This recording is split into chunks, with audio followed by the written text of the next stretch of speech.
Hello, how you doing? My name is Michael Smith, and this is my life. And today is Saturday, July the 1st of 2017. Oh wow, July it means it's the heat's gonna start cranking up, right? I don't know. Yesterday was a pretty peaceful day. Um, I got up yesterday and I was dragging. I was tired. So I didn't sleep in. I laid in. That's what I call it. I laid in because no matter what anymore, it's like when I was a teenager, I loved to sleep in.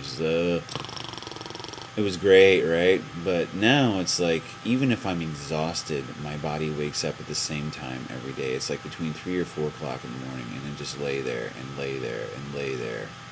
And so I just lay in now because I'm old and sore and tired, which I'm not really that old, but I feel old.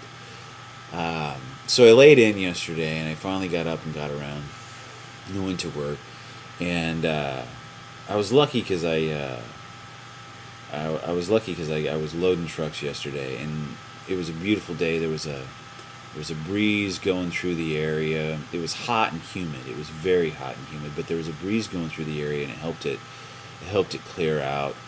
And then the humidity broke towards the end of the day, and I ended up getting held over. I had to work extra, and it's Friday, right? So like everybody that I know like wants to get out of work on on Friday and go home and start their weekend.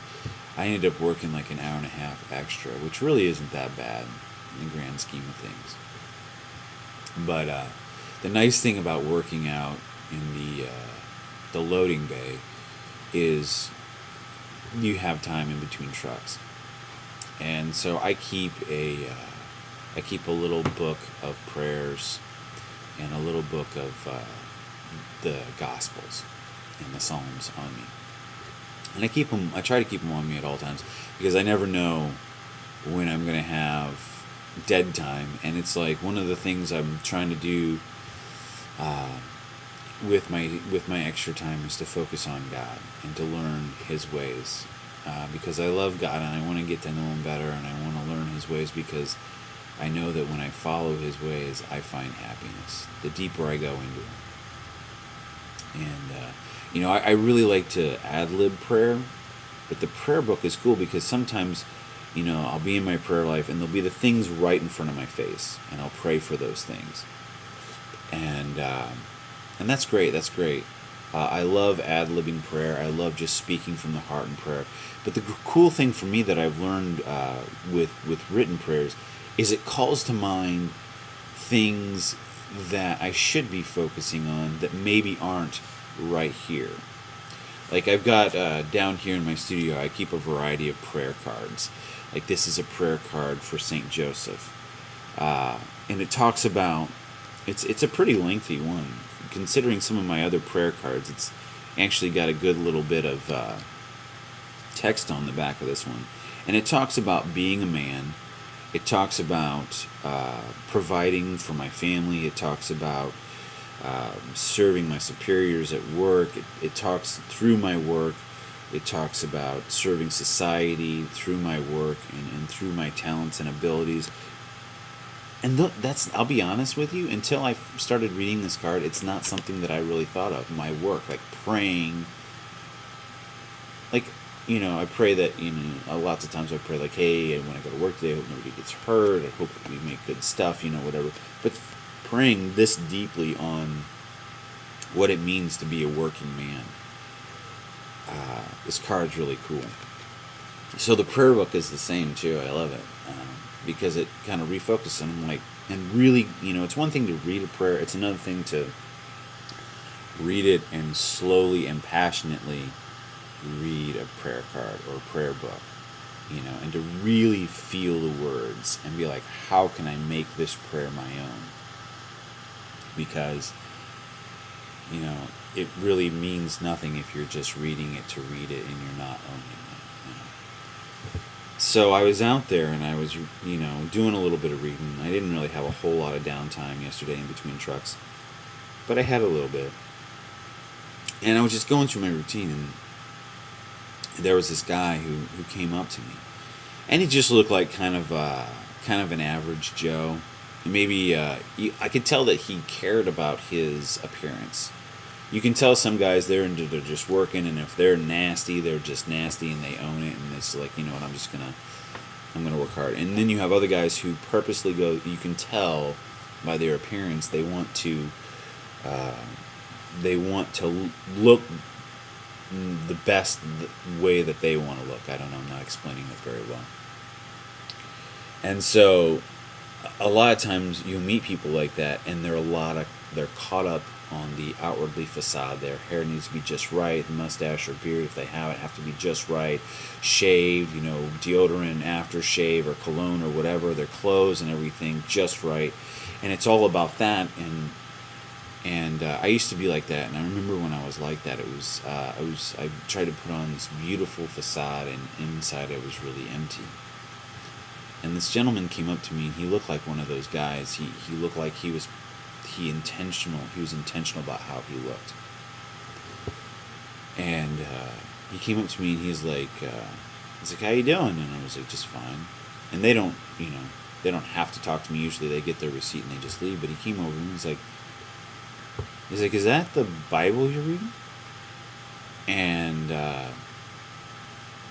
I pulled him out, and I was like, well, I have this prayer book, and then I have this.